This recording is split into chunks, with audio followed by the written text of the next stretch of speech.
ముఖ్యంగా ఈ న్యూస్కి ప్రేక్షకులండి మీ ముందర ఎల్ఎస్ ఉన్నాడు. సో ముఖ్యంగా కదిరి పట్టణంలో మనం చూస్తున్నాము. కదిరి పట్టణ ప్రజలు దాదాపుగా అందరూ ఆధారపడింది ఒక వ్యవసాయం మీద లేక వ్యాపారం మీద. సో మనకి ఉపాధి అనేది ఒక వ్యవసాయం మీద కానీ లేకపోతే వ్యాపారం మీద మాత్రమే ఉంది. సో వ్యవసాయం మీద మనం చూస్తున్న కరువు కాటకలుతున్న మన కదిరిపట్నం చాలా వెనుకబడిన ప్రాంతంగా మనకు తెలిసిన విషయమే. ఇంకోటి వ్యాపారం. సో వ్యాపారస్తులు కూడా మనం ఎందుకంటే మన దగ్గర పరిశ్రమలు కానివ్వండి, పెద్ద పెద్ద ఇన్స్టిట్యూట్స్ కానివ్వండి, ఇలాంటివి ఏమీ లేక కదిరిపట్నం ప్రజలు అందరూ చాలా ఇబ్బంది పడుతున్నారు. సో వ్యాపారస్తులందరూ కూడా ఇక్కడ కొంత అంటే ఎక్కువగా రొటేషన్ అనేది లేదు. సో చుట్టుపక్కల ప్రాంతాల వాళ్ళు రావాలా, ఏదైనా వర్షాలు పడుతున్నాం ఏదైనా ఉంటే మాత్రం వస్తారు, ఆ వ్యాపారం జరుగుతారు. కానీ వ్యాపారస్తులు కూడా ఇవి మధ్య కొన్ని విషయాల మీద అవగాహన లేక కదిరిపట్నం ప్రజలందరూ ఇబ్బంది పడతారు. దాంట్లో ముఖ్యంగా జిఎస్టీ. సో జిఎస్టీ అంటే ఏమి? సో ఇన్కమ్ ట్యాక్స్ రిటర్న్స్ చేయడం. సో ఇన్కమ్ ట్యాక్స్ రిటర్న్స్ ఎవరు చేయాలి? సో కదిరిపట్నంలో చాలామంది ఉన్నారు కానీ దీని గురించి విషయాలు పర్టికులర్గా చాలామంది తెలియదు. సో ఈ విషయం మీద కదిరిపట్నంలో ఒక అవగాహన తీసుకురావడం కోసం ముఖ్యంగా మా మీడియా తరఫున మన కదిరి యువకుడైనటువంటి సిఏ ముజామిల్ గారు, సో సిఏ చేసి అతను చెన్నైలో వర్క్ చేసి కానీ కదిరిపట్నం ప్రజలకి ఒక అవగాహన తీసుకుని వచ్చి అందరికీ సేవ అందించాలనే ఒకే ఉద్దేశంతో ఇక్కడే కదిరిపట్నంలో ఆఫీస్ అనేది ఓపెన్ చేయడం జరిగింది.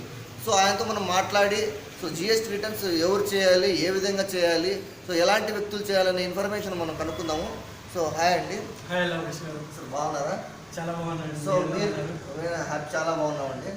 సో కదిరిపట్నంలో ఒక యువకుడు కదిరిలో ఉండి మీరు ఒక మంచి స్టేజ్లో ఉండి సీఏగా మళ్ళీ మన ప్రజలకి మీరు ఇంత సేవ చాలా హ్యాపీగా ఫీల్ అవుతున్నాము.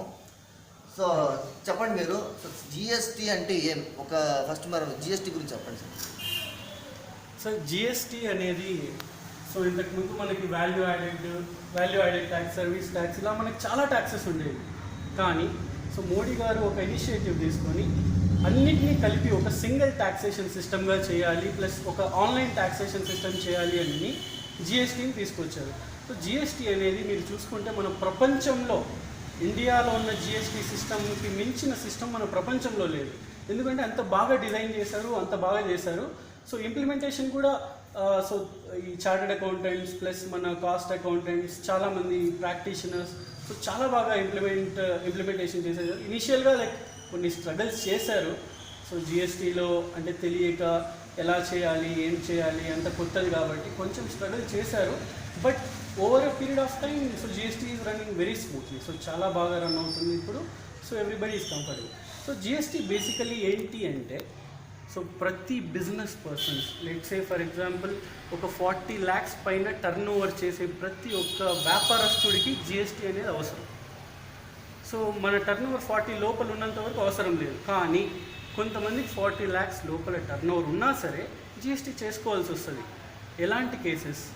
సో ఒకతను కదిరి నుంచి బెంగళూరుకి గూడ్స్ పంపిస్తున్నారు, లేదంటే వేరే స్టేట్కి, ఎనీ స్టేట్, ఆంధ్రప్రదేశ్ నుంచి వేరే ఏ స్టేట్కైనా గూడ్స్ పంపించాలి అంటే irrespective of turn over limit 40 lakhs కంటే తక్కువ టర్న్ ఓవర్ ఉన్నా సరే వాడు జిఎస్టీ కంపల్సరీగా తీసుకొని దాని తర్వాతనే వాడు గూడ్స్ పంపించగలుగుతారు. ఈవెన్ వేరే స్టేట్ నుంచి మనకు గూడ్స్ తెప్పించుకోవాలి అన్నా, సో వీళ్ళు సరుకులు ఏవైనా తెప్పించుకోవాలి అన్నా సరే మనకు జిఎస్టీ చాలా అవసరం. ఎందుకంటే ఈవే బిల్ అనేది ఇంకొకటి ఉంటుంది. సో ఎప్పుడైనా సరే జిఎస్టీ బిల్ తీసుకొని ఈవే బిల్ వేసుకొని అక్కడ నుంచి మనకు గూడ్స్ తెప్పించుకోవడానికి జిఎస్టీ చాలా అవసరం. ఇంకో విషయం చెప్పండి. సో కదిరిపట్నంలో ముఖ్యంగా ఇప్పుడు ఈ గార్మెంట్ షాప్స్, సో వాళ్ళు కలకత్తా నుండి అక్కడ నుంచి సరుకు తీసుకుంటారు. ఇంకో విషయం అంటే చింతపండు వాళ్ళు కూడా అంతే బయట నుంచి చేస్తారు. సో వ్యాపారస్తులు కూడా ఉన్నారు, ఇంకా హోటల్స్ కానివ్వండి లేకపోతే కిరాణా దుకాణాలు ఉంటాయి. సో పర్టికులర్గా ఇప్పుడు హోటల్స్ నడుపుకునే వాళ్ళు కానీ లేకపోతే కిరాణా దుకాణాలు వీళ్ళందరిలో సో ఎవరు సార్ జిఎస్టీకి అర్హులు ఎవరు? వీళ్ళు రిటర్న్స్ ఎవరు ఫైల్ చేయాలి? సో ఇది చాలా పెద్ద ప్రశ్న, plus case to case basis. ఒక్కొక్క కేసు గురించి మనం తీసుకొని జిఎస్టీ అప్లికబుల్లా కాదా అన్నది మనం చూసుకోవాలి. సో బేసికలీ ఇప్పుడు హోటల్స్ అన్నారు, హోటల్స్కి GST mandatory. So like 40 lakhs turn over పైన ఉన్న ప్రతి హోటల్కి జిఎస్టీ మ్యాండేటరీ.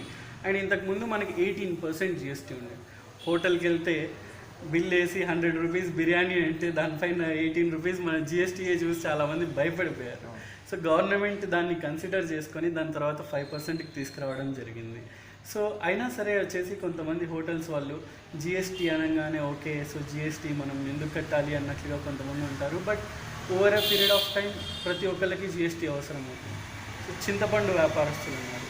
సో చింతపండు వ్యాపారస్తులు మన కుటాగులలో చాలామంది ఉన్నారు. అండ్ వాళ్ళు జిఎస్టీ రిజిస్ట్రేషన్స్ తీసుకొని చేసేవారు. సో చింతపండుకి ఇంతకుముందు ట్యాక్స్ ఉండేది జిఎస్టీ. సో రీసెంట్లీ ఒక నోటిఫికేషన్ ద్వారా దాన్ని ఎగ్జామ్ చేసేసారు. అంటే దానిపైన జిఎస్టీ అనేది అప్లికబుల్ అవ్వదు, జీరో జిఎస్టీ. బట్ కానీ జిఎస్టీ లేకపోయినా సరే ఇక్కడ చాలామంది ఈ చింతపండు వ్యాపారస్తులు ఏంటంటే, నా చింతపండుకి జిఎస్టీ లేదు కదా, సో నేను ఈ జిఎస్టీ రిటర్న్ ఫైల్ చేయాల్సిన అవసరం లేదు, నేను ఎందుకు చేయాలి అన్నట్టుగా కొంతమంది. ఎందుకు అంటే so it's lack of awareness tax మీద. సో ట్యాక్స్ ఎడ్యుకేషన్ అనేది చాలా ఇంపార్టెంట్. ఇప్పుడు జిఎస్టీ లేకపోయినా సరే మనం జిఎస్టీ రిటర్న్ అయితే ఫైల్ చేయాలి. It is considered as exempt goods, అంటే దానిపైన జిఎస్టీ లేదన్నట్టు. కానీ వీళ్ళ జిఎస్టీ ఉన్నంత వరకు వీళ్ళు ఫైలింగ్ చేస్తూనే ఉండాలి. మన మంత్లీ బేసిస్ ఎంత టర్న్ ఓవర్ ఉంది, ఎంత పర్చేజ్ చేశారనేది ప్రతి ఒక్కటి చూపిస్తూ ఉండాలి. ఇంకో విషయం చెప్పండి, జిఎస్టీ ఒక కిరాణా దుకాణం కానీ ఎవరైనా అంటే నార్మల్గా జిఎస్టీ అప్లై చేయడానికి ఎంత కాస్ట్ అవుతుంది? వాళ్ళు రిటర్న్ చేయడానికి పర్ మంత్ కానీ మన ఎలా చార్జబుల్ ఎలా ఉంటుంది? ఎందుకంటే ఒక ప్రజల్లో అవగాహన లేదు, జిఎస్టీ అప్లై అంటే వేలలో డబ్బులు ఖర్చు అవుతాయేమో అనే ఒక అవగాహనతో వీళ్ళంతా దూరంగా ఉన్నారు. సో ఇది ఏదైనా చేయాలంటే ఎంత ఛార్జ్ అవుతుంది, ఏ విధంగా అవుతుంది? సో జనరలీ జిఎస్టీకి అంటూ సపరేట్గా గవర్నమెంట్ కాస్ట్ అయితే ఉండదు. గవర్నమెంట్ ఫీజ్ జీరో, ఏముండదు. కానీ so we as a professionals మాకు కొన్ని ప్రాసెస్ ఉంటుంది కాబట్టి వాళ్ళ డీటెయిల్స్ కలెక్ట్ చేసుకొని, సో వాళ్ళకి రెంటల్ అగ్రిమెంట్ ఉందా లేదా, ఎక్కడున్నారు, సో ఈ అనాలిసిస్ చేసుకొని వాళ్ళ ఆధార్ పాన్ కరెక్ట్గా ఉందా అని చూసుకొని ప్రాసెస్ చేయడానికి ప్రొఫెషనల్ ఛార్జ్ అనేది మేము ఛార్జ్ చేస్తామన్నమాట. ఓకే. సో బేసికల్లీ ఒక 3,000 to 5,000 జనరల్గా ఛార్జ్ చేస్తారు. ఇంకా కొంతమంది వచ్చేసి చాలా హెవీగా ఛార్జ్ చేస్తారు, depending on type of client, nature of activities, వాటిని బేస్ చేసుకొని కొంతమంది ఎక్కువ కూడా ఛార్జ్ చేస్తారు. కానీ జనరల్గా 3,000, 4,000 is reasonable amount for GST professional fee. So ఇంకా రిటర్న్స్, జిఎస్టీ రిటర్న్స్కి గురించి మాట్లాడితే బేసికలీ జిఎస్టీ రిటర్న్స్ వచ్చేసి it cannot be the same charge, ప్రతి ఒక్కళ్ళకి సేమ్ ఛార్జ్ అప్లికబుల్ అవ్వదు. నా బిజినెస్లో నేను 1-2 ట్రాన్సాక్షన్స్ చేస్తాను. సో నాకంటూ అలాంటి వాటిల్లో మాకు వర్క్ తక్కువ ఉంటుంది. సో వాళ్ళకి ప్లస్ 100 ట్రాన్సాక్షన్స్ పర్ మంత్ చేసే వాళ్ళకి సేమ్ ఛార్జ్ చేయలేరు. కాబట్టి కేస్ టు కేస్ మేము బేసిస్లో ఛార్జ్ చేస్తాం. సో మా కదిరిపట్నం మీ ఆఫీస్లో చూపించగలరా? షూర్. కదిరిపట్నంలో సిఏ కోసం చాలామంది విజయవాడ, వైజాగ్ ఇలాంటి పట్టణాల నుండి పోయినారు. కానీ దాదాపు చాలామంది చేయలేక రిటర్న్ వచ్చినారు. కానీ మీరు కదిరి యువకులై మీరు సాధించి, అదే కాక దుబాయ్లో కూడా వర్క్ చేసినారని మాకు తెలిసింది. కానీ మీరు అంత దూరం పోయి ఇక్కడ మళ్ళీ కదిరికి వచ్చి ఆఫీస్ పెట్టడానికి మీకు కారణం ఏంటి? అసలు మీ క్వాలిఫికేషన్ ఏముంది? నా క్వాలిఫికేషన్ అంటే నేను I'm qualified chartered accountant plus cost accountant. మాకేంటి అంటే చార్టెడ్ అకౌంటెంట్తో పాటు సైమల్టేనియస్గా నేను కాస్ట్ అకౌంటింగ్ కూడా చేసుకున్నాను. అండ్ నాకు ఆల్ ఇండియా ర్యాంక్స్ కూడా వచ్చాయి. So all India 12th and 42nd rank వచ్చాయి. Very good. And so basically నా స్టడీస్ విజయవాడ అండ్ చెన్నైలో. అండ్ మీరు అడిగిన ప్రశ్నకి సమాధానం చేయడానికి, సో చాలామంది సిఏకి వెళ్తూ ఉంటారు, ప్లస్ చేయలేక మధ్యలో ఫినిష్ చేసి వచ్చేస్తూ ఉంటారు, మధ్యలో వదిలేసి వచ్చేస్తూ ఉంటారు. సో బేసికలీ మెయిన్ రీజన్ ఏంటంటే, సో సిఏ అనేది tough course, I agree. But tough అంటే మరి మనం మనిషి సాధించలేనిది అంటూ ఏం లేదు. సో ప్రతి ఒక్కటి సాధ్యమే మనిషి అనుకుంటే. కానీ అక్కడికి వెళ్ళిన తర్వాత కొంచెం ఎన్వైర్న్మెంట్ ఎలా ఉంటుందంటే, అక్కడ ప్రతి ఒక్కడు పిల్లోడు ఓకే కష్టమేమో, నేను పాస్ అవుతానో లేదు, ఈసారి అటెంప్ట్లో ఏమవుతుందో, నేను ఏదైనా చిన్న తప్పు చేసి నేను ఫెయిల్ అవుతానేమో, ఈ భయమే చాలామందిని ఫెయిల్ చేసేస్తుంది.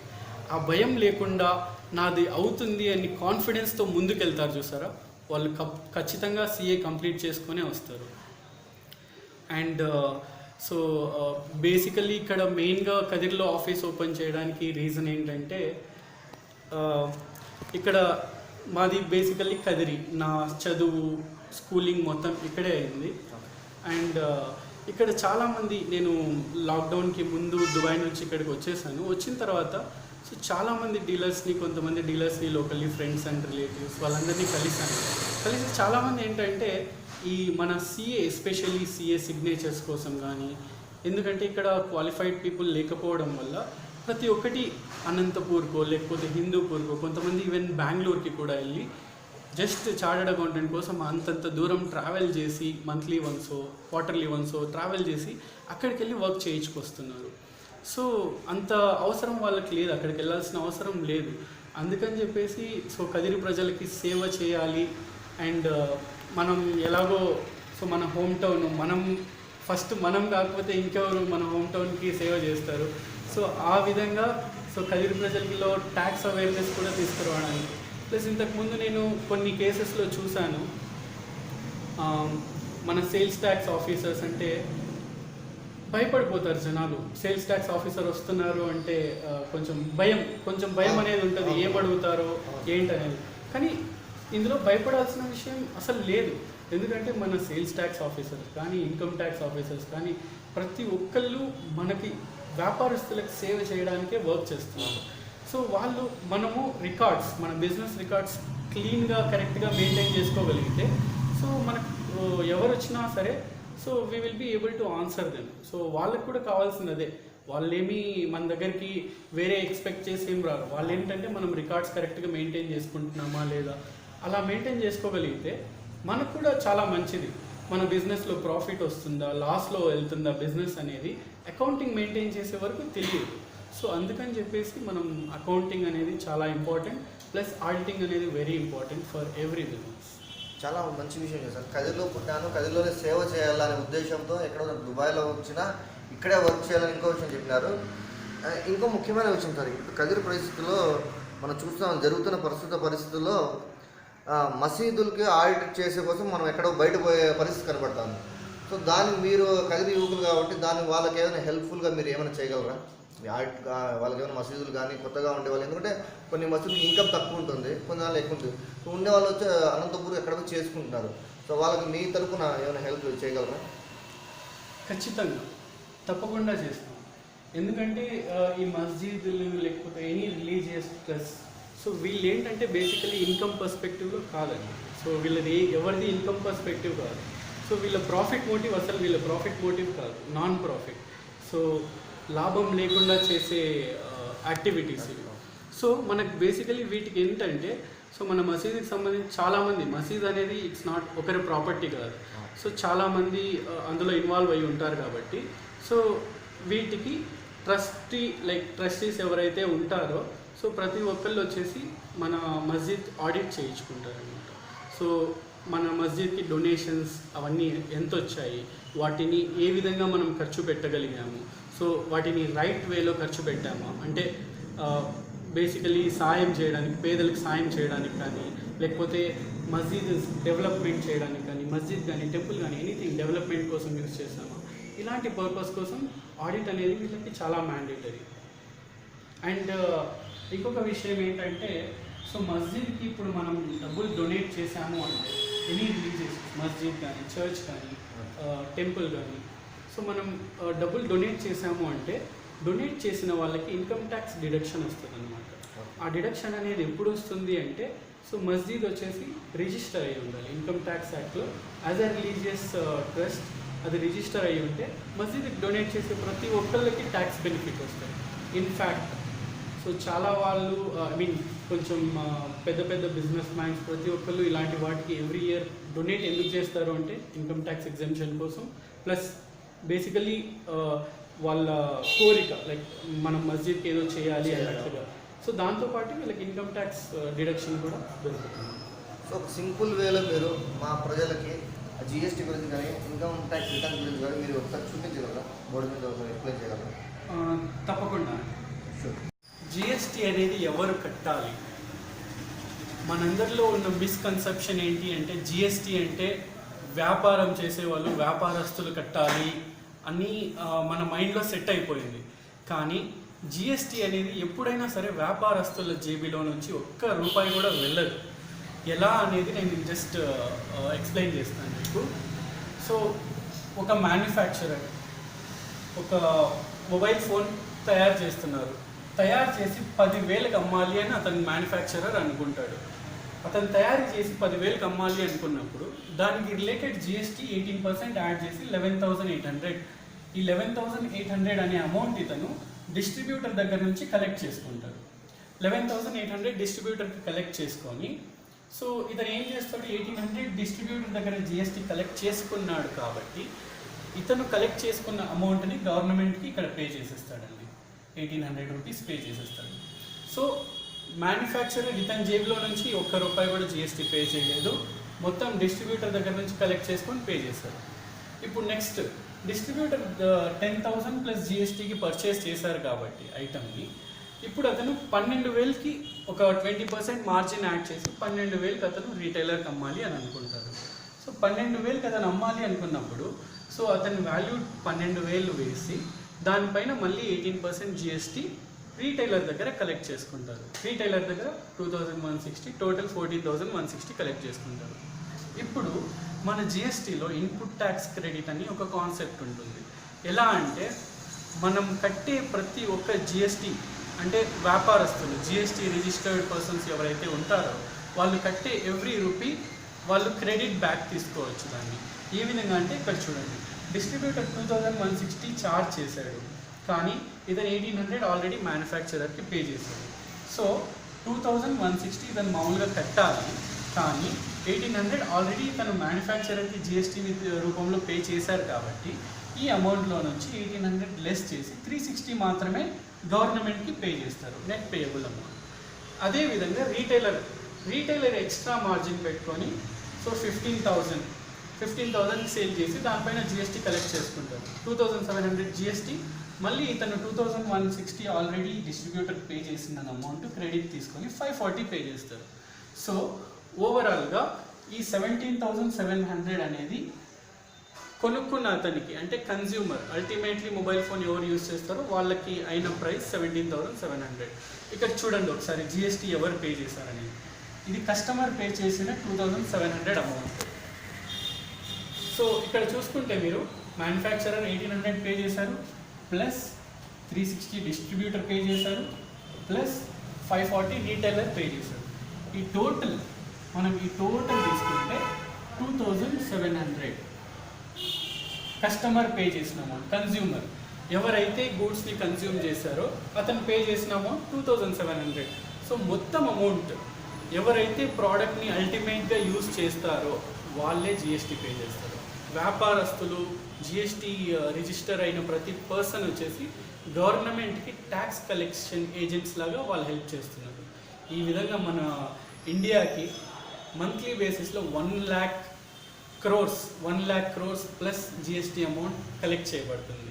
సో ఈ అమౌంట్ మొత్తం కన్జ్యూమర్ దగ్గర కలెక్ట్ చేసి మన ట్యాక్స్ పేయర్స్ ఎవరైతే జిఎస్టీ రిజిస్టర్ చేశారో వాళ్ళే మన ఎకానమీకి బూస్టర్స్. సో కదిరి పట్టణంలో మీరు ఆఫీస్ ఓపెన్ చేసి నెల వరకు కావస్తాను. సో నెల తర్వాత ఇప్పుడు కరోనా టైంలో మీరు యాక్చువల్గా ఓపెన్ చేసేటన్నారు. సో గవర్నమెంట్ తరపు నుండి ఏమైనా బెనిఫిట్స్ కానీ, లేకపోతే ప్రజలకు ఏమైనా, వ్యాపారస్తులు కానీ ఏమైనా వాళ్ళ బెనిఫిట్స్ అనేది గవర్నమెంట్ తరపున ఏమైనా వచ్చినాయా?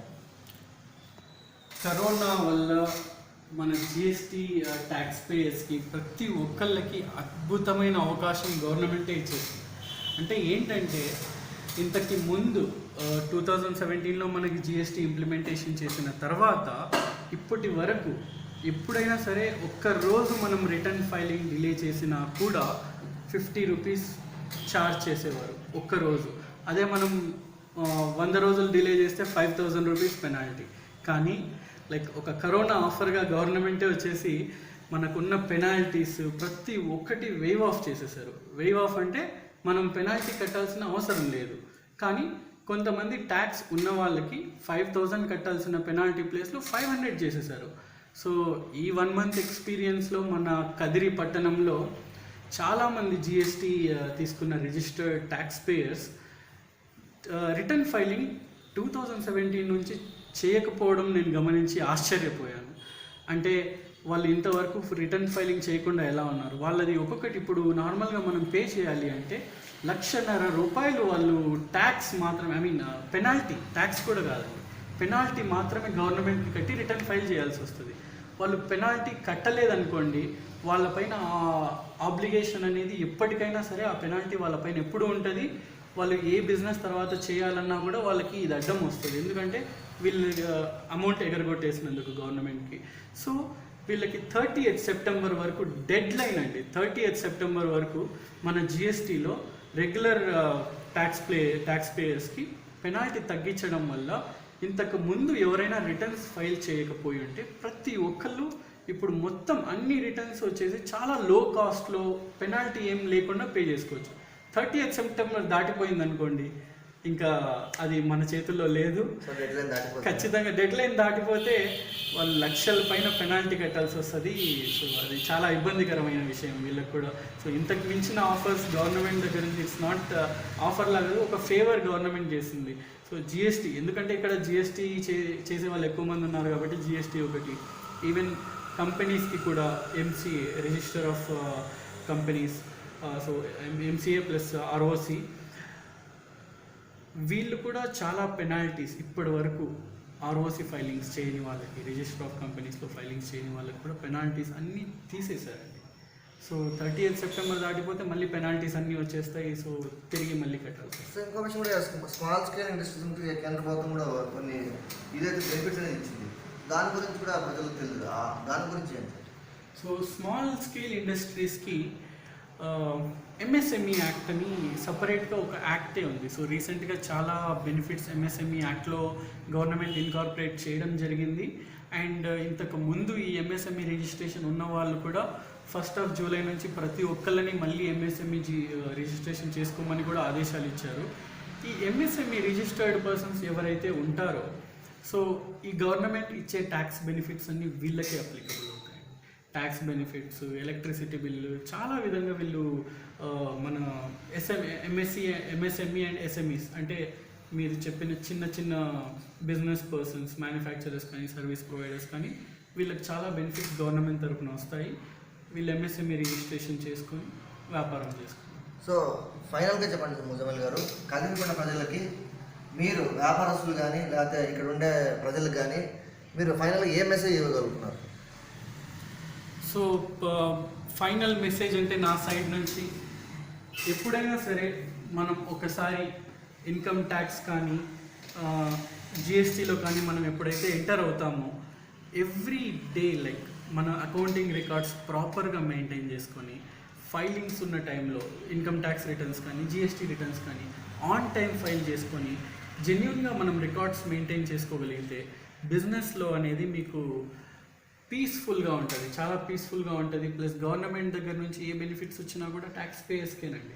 సో ట్యాక్స్ పేయర్స్కి తప్ప వేరే వాళ్ళకి బెనిఫిట్స్ రావు. మనం ట్యాక్స్ పే చేయాలి.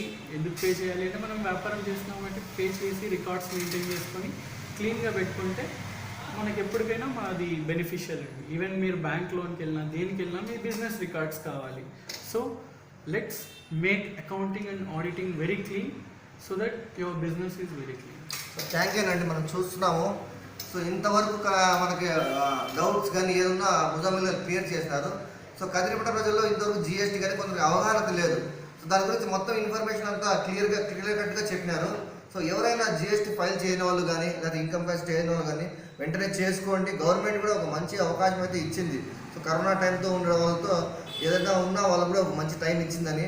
సో ముఖ్యంగా కదిరి ప్రజలకు ఒక సేవ చేయాలా, ఒక కదిరిపట్నంలో చదువుకున్నాను, ఇక్కడే పెరిగాను, ఒక సేవ చేయాలా, మా ఊరికి ఒక మంచి చేయాలనే ఉద్దేశంతో నేను ఎక్కడన్నా నాకు దుబాయ్లో ఉద్యోగం వచ్చినా ఇక్కడే ఉండి వాళ్ళందరికీ సేవ చేయాలనే ఒక మంచి ఉద్దేశంతో ఇక్కడ నేను ఆఫీస్ పెట్టుకొని 10 మందికి ఉపాధి కల్పిన ఉద్దేశంతో నేను వచ్చాను సీఎం ముజామిల్ గారు చెప్తున్నారు.